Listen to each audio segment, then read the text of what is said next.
Hello everyone. जिस प्रकार हमने पिछले वीडियो में एक्सरसाइज 3.1 का पहला क्वेश्चन किया था, ठीक उसी प्रकार अभी हम इस वीडियो में क्वेश्चन नंबर 2 एक्सरसाइज 3.1 करने जा रहे हैं। बस सिचुएशन या बोलिए तो प्रॉब्लम थोड़ी सी डिफरेंट है। चलिए फटाफट क्वेश्चन को समझते हैं। यहाँ पे क्वेश्चन हमसे कह रहा है कि the coach of a cricket team buys 3 bats and 6 balls for ₹3,900. Leadership buys another bat and 3 more balls of the same kind for ₹1,300. Represent this situation algebraically and geometrically. इसमें क्वेश्चन तो बहुत easy है। Question आपको ये कह रहा है कि जो कोच है क्रिकेट टीम के, उन्होंने सबसे पहले 3 बैट और 6 बॉल खरीदे थे 3,900 रुपीज़ में, है ना। जबकि बाद में उन्होंने मीन्स कि वो गर्ल है, कोच एक्चुअली एक गर्ल है इसलिए यहाँ पे शी लिखा हुआ है, और उन्होंने बाद में एक और बैट खरीदा और 3 मोर बॉल खरीदे जिनकी कीमत टोटल हो जाती है 1300। तो इसी प्रॉब्लम को हमें रिप्रेजेंट करना है अलजेब्रिकली एंड ज्योमेट्रिकली। चलिए आंसर्स की ओर चलते हैं। अब चलिए, प्रश्न में हमने देखा था कि हमें एक बैट और एक बॉल की कीमत नहीं बताई गई है ना। तो इसीलिए हम लोग सबसे पहले स्टार्टिंग में लिखते हैं कि let the cost of a bat be ₹X, है ना। वैसे ही and the cost of a ball be is equal to ₹Y, क्योंकि हमें एक बैट और एक बॉल की कीमत पता नहीं है। और चलिए सबसे पहले क्वेश्चन का फर्स्ट भाग में चलते हैं। तो पहला भाग हमें क्या बोलता है कि 3 बैट और 6 बॉल की जो दाम है वो 3,900 रुपीज़ है। तो इसीलिए हम लोग लिखते हैं कि according to the question the algebraic representation is क्या होगा हम लोग algebraically 3 बैट्स हैं। सिंस एक बैट की कीमत हमने x रखा है तो 3 बैट की कीमत हो जाएगी 3x। वैसे ही हम लोग के पास 6 बॉल्स थे पहला सिचुएशन का क्वेश्चन में, जिसमें एक बॉल की कीमत y है, तो 6 बॉल की कीमत हो जाएगी 6y, है ना, 6y, जिसको इक्वल टू टोटल प्राइस रहता है 3,900, है ना। अब चलिए ये फर्स्ट पार्ट क्वेश्चन का को हम लोग इसको सोल्यूशन टेबल बनाते हैं, है ना। The solution table is, solution table में क्या करेंगे हम लोग, x और y की वैल्यू निकालते हैं, है ना। x y हम अभी 2 ही वैल्यूज निकालते हैं क्योंकि वीडियो काफ़ी ज़्यादा लंबा हो जाता है और आपसे उम्मीद है कि एग्ज़ाम में आप कम से कम 3 पक्का निकालें। 3 वैल्यूज़ तो पक्का निकालनी ही है, क्योंकि हमें फर्स्ट क्वेश्चन का फर्स्ट पार्ट में देखना है। तो इसका हम लोग वैल्यू पहले निकालते हैं।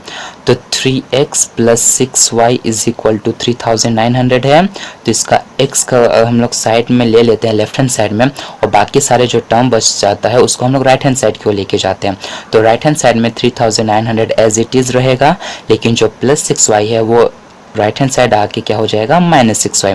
प्लस है तो यहाँ पर क्या -6y, और सिंस जो x है वो 3 से मल्टीप्लाई हो रहा था तो अब 3 यहाँ पे आके क्या हो जाएगा, डिवाइड हो जाएगा, है ना। अब इसी का हम लोग फटाफट रफ में वर्क में करके बताता हूँ। एक का मैं वैल्यू निकालता हूँ, दूसरे तीसरे का आप निकाल लीजिएगा, है ना। अगर हम y की वैल्यू रखते हैं 500, तब देखते हैं हमें x की वैल्यू क्या मिलती है ना। व्हेन x = 3,900 - 6, y की जो वैल्यू है वो कितनी रखी मैंने यहाँ पे, 500 रखी है ना। 500 डिवाइडेड बाय 3, फटाफट करते हैं। 3,900 - 6 5 30 होता है, और 2 0 डिवाइडेड में 3। 3,900 में से -3,000 करते हैं तो 900 बचता है, डिवाइडेड बाय 3, जो कि 3 3 900।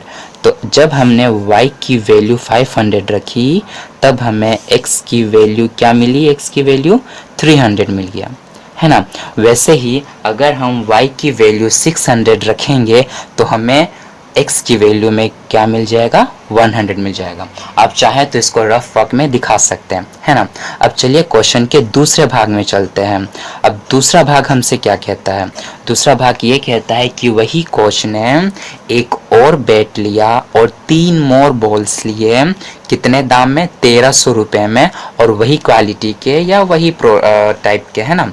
तो एक बैट का दाम क्या रखे थे हमने, x, है ना, और 3 बॉल का क्या हो जाएगा, 3y।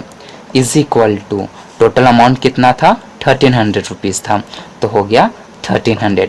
इसमें से अगेन हम लोग x को साइड कर लेंगे, x को जब हम लोग लेफ्ट हैंड साइड लेके जाएंगे तो जो बाकी के टर्म्स रह जाएंगे वो आपके ईजिली राइट हैंड साइड में आ जाएंगे, है ना। x आपका लेफ्ट हैंड साइड में हो गया, बाकी सारे टर्म राइट हैंड साइड में आ गया। अब इसका भी फटाफट हम लोग सॉल्यूशन टेबल निकाल लेते हैं।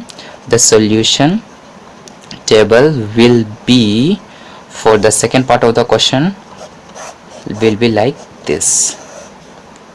ये हो गया आपका x, ये हो गया आपका y।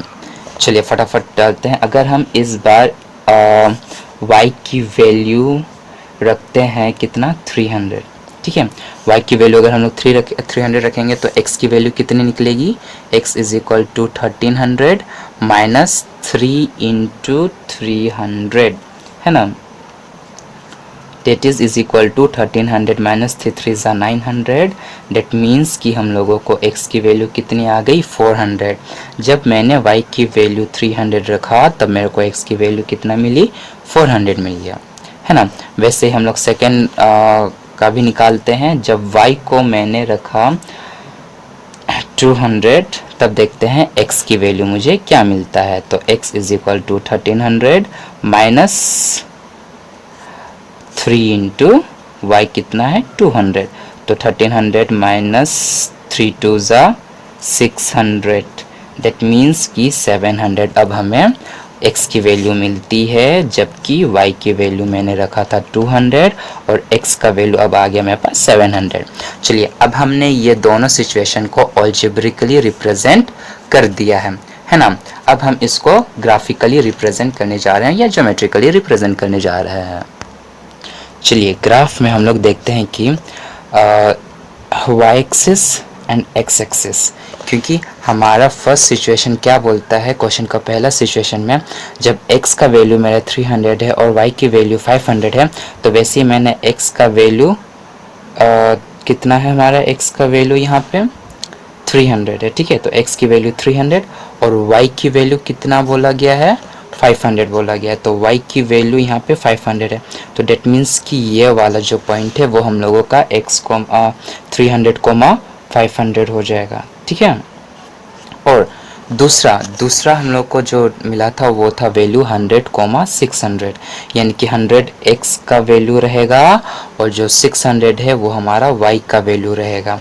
तो y में 600 ये रहा और 100 आपका x एक्सिस में, तो ये हो जाएगा आपका 100, 600 x एंड y की वैल्यू। तब ये लाइन ड्रॉ किया जाएगा, ठीक है। अब हम लोग देखते हैं अपना सेकेंड सिचुएशन में हमने देखा कि x की वैल्यू 400 थी, x की वैल्यू कितनी 400 थी और y की वैल्यू 300, यानी कि y की वैल्यू 300। डेट मीन्स कि यहाँ पे तो ये हो जाएगा आपका 400 माइनस 300, जबकि जो दूसरी वैल्यू थी x की वो 700 थी और y की 200। तो 700 ये रहा x में और y का 200 ये रहा, 700, 200। फ्रेंड्स मैंने यहाँ पे बहुत बड़ी गलती ये किया है कि मैंने ग्राफ नहीं लिया है, क्योंकि मुझे वीडियो फटाफट बनाना था इसलिए मैंने ग्राफ नहीं लिया है। और आपसे कोशिश रहेगी कि आप लोग ग्राफ में ही बनाएंगे और एग्ज़ाम्स में भी ग्राफ में ही ग्राफिकल रिप्रेजेंटेशन करिएगा, क्योंकि लाइन उसमें हमेशा सीधी और अच्छी खींची जाती है जबकि इसमें नहीं।